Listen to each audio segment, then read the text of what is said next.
institution, and the state is formed by human beings. State is formed with the human initiative. State is formed, is originated as a result of human effort, and there is no divine force in the establishment of the state. This is the main argument of divine origin theory, social contract theory. The divine origin theory says that it is only the God that has created the state, and king is the representative of God, and people should not disobey the commands of the God.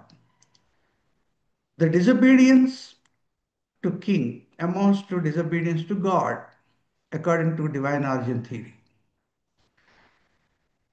But contradicting this theory, the social contract theory of 17th and 18th centuries has given an account of how human beings have formulated and originated the state.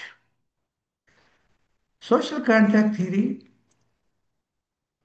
is proposed by three philosophers independently: Thomas Hobbes, John Locke, and Jean-Jacques Rousseau.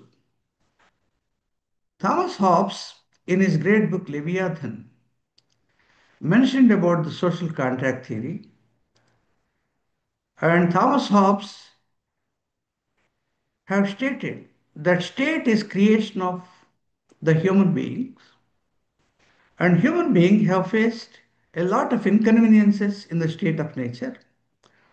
To escape those inconveniences, human beings have established the state. Likewise, Locke, John Locke, in his great book, Two Treatises on Civil Government, have advocated that people have made two contracts. One contract to establish the state or civil society, and the other contract to establish the government. Two contracts were, two agreements were established to originate the state. The third philosopher, Rousseau,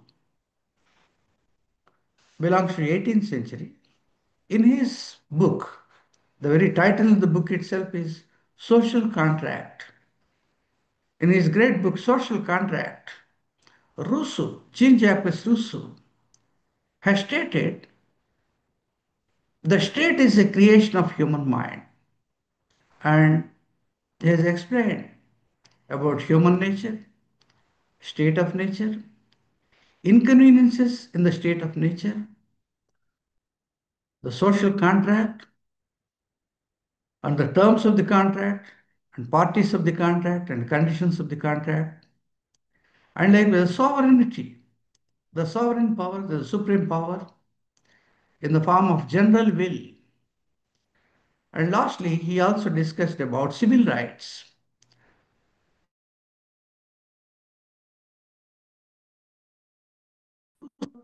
Theory of social contract. The first one is about the human nature. According to Rousseau, human being is good. Human being is a noble savage. And human being always have good intentions, though he himself does not know that he is good, but he is always good. He described the human being as a noble savage. A savage means a person who lives in primitive stage where he doesn't know about the morality or goodness, but he always maintains his good quality of goodness. That's how human being is good. Human being does not know that he is good. This is how man is innocent. Man is living in the primitive stage of the nature, And man always have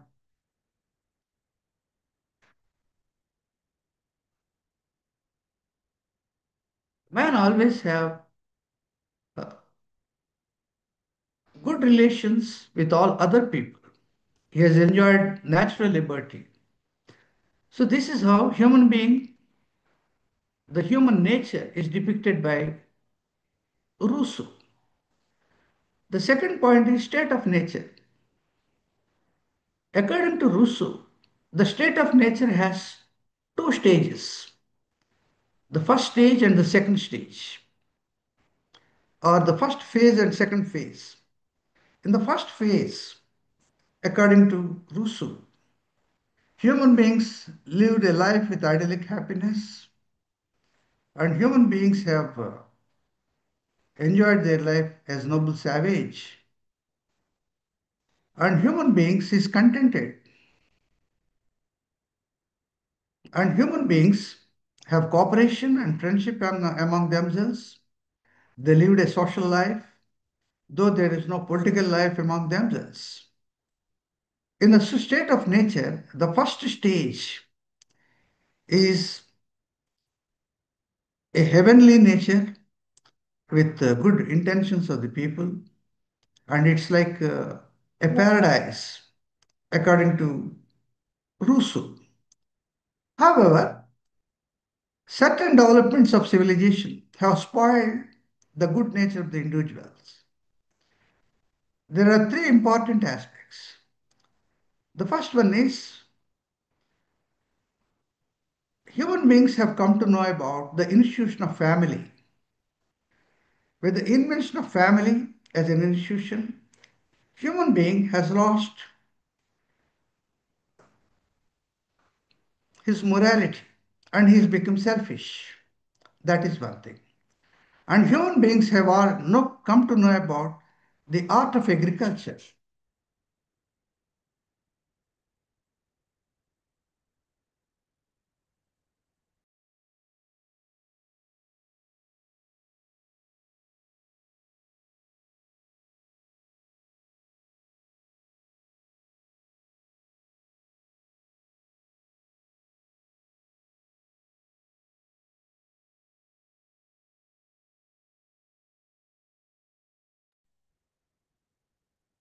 The second stage of human nature or state of nature is fully vitiated by selfishness and self-centeredness of the individuals. Human beings in the second stage of the state of nature have come to know about agriculture, the art of agriculture, the knowledge about metallurgy, and the institution of family.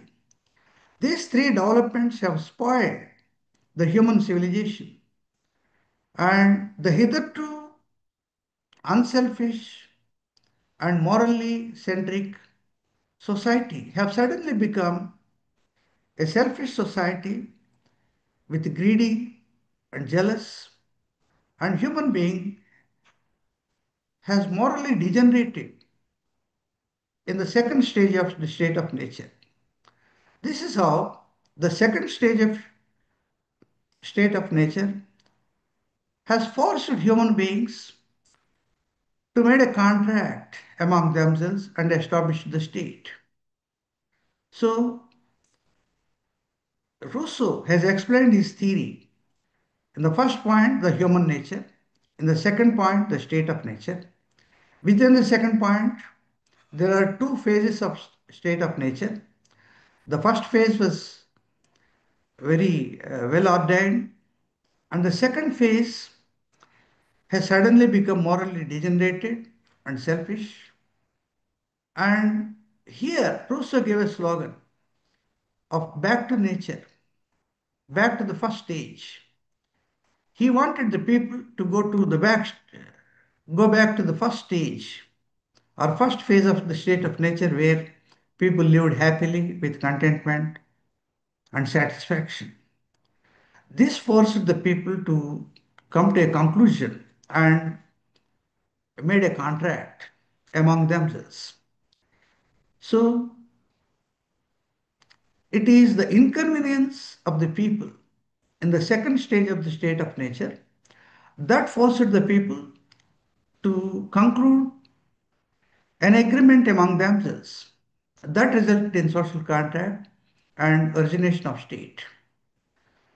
So the origin of state is the result of the greediness or jealous of human beings in the second stage of the state of nature, where the institution of family, institution of private property, art of agriculture, and knowledge about the metallurgy, these sudden developments in the civilization have forced human beings to become selfish, and that selfish nature in turn motivated the individuals to energy for to going back to nature and making a contract. This is how the social contract theory is explained by Rousseau in these terms. And what is a contract? And what are the terms of the contract? And who are the parties of the contract? This is explained in the third portion. The third point, social contract. In fact, the book that was written by Rousseau itself is titled as Social Contract. The name of the book itself is Social Contract. In that book, he has explained that social contract is a contract among the people. All people made a contract, each one with all the people, and all the people with each one, each against all, and all against each with all, and all with each. This is how the contract is made, and people have made a contract and established the state a mechanism to sort out their problems. So, this is how the state is established. And there is a condition. There is also a condition and limitation to the social contract, and all people, with the fear of going back to the state of nature, say the second stage of human nature, state of nature, human beings try to abide by the provisions of the social contract. Then the fourth one, the social contract, and where does the sovereign power lie? Rousseau has explained the sovereign power in terms of popular sovereignty. The popular sovereignty expressed through the general will. The general will of the people is a sovereign. The general will formulate the laws. The general will administer all the people's problems and affairs. The general will settle the disputes among the people. The general will decides the levels of production and distribution. The general will takes care of everything for the human welfare. So this is how general will has become a sovereign body to conduct the public affairs in the state. What is general will? What constitutes general will? And what is the nature of general will? And what is the scope of general will? That we have to examine. According to Rousseau, general will is an aggregation of all the real wills of the people. That means in every human being, there are two types of wills, individual will and a real will. The individual will in the human being desires the individual development. It facilitates the personal development of an individual with individual will. In every human being, there is an individual will that aspires for the personal development in terms of education, in terms of acquiring property, in terms of managing the family matters, in terms of having a good social life. So, individual will helps the individual to manage his status with dignity and self respect in the society with development. That is the purpose of individual will. And again, in the individual, there is also another will that is called the real will. The real will. The real will of the individual. In individual, there are two angles of his will. The first one is the individual will. The second one is the real will. The real will, the nature of the real will or scope of real will is much more broader. The real will aspires the individual to actively participate in the affairs of the society and community. It aspires for social development and community development. It also forces the individual to go a little forward against his selfish individual will and establish an unselfish will for social development. So the real will is much more broader, and real will is the will for the social development and economic development and community development. So in every human being, these two wills are integrally embedded. The first one is the individual will, and the second one is the real will. While the individual will facilitates the personal development of the individual, the real will facilitates the development of community with the active participation of the individual. So, according to Rousseau, all the real wills of the people, the aggregation of all the real wills of the people, is called as the general will. General will is nothing but the aggregation of all the real wills of all the people in the society. All the people in the society have a real will, and the real will of each and every individual is aggregated as the general will. So, general will is the representative of the state. General will is the representative of the